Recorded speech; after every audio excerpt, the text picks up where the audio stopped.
భగవద్గీత అధ్యాయం 3 శ్లోకం 6 నుండి 10 వరకు.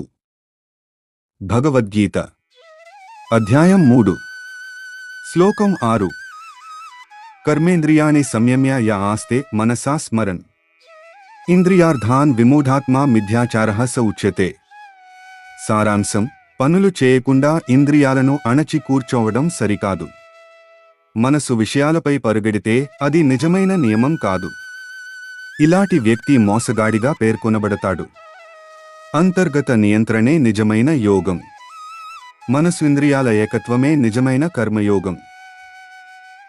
భగవద్గీత అధ్యాయం 3 శ్లోకం 7 యస్త్వింద్రియాణి మనసా నియమ్యారభతే అర్జున కర్మేంద్రియేః కర్మయోగమసక్తః స విశిష్యతే.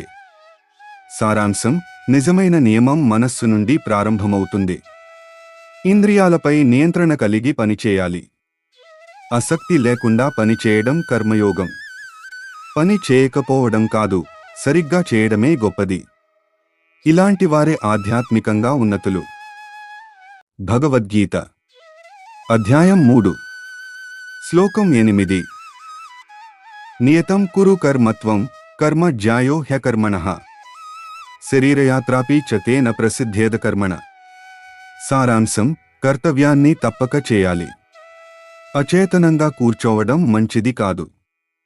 పని చేయడమే మనిషిని ఉన్నతుడిని చేస్తుంది. శరీరాన్ని పోషించడానికి పని అవసరం.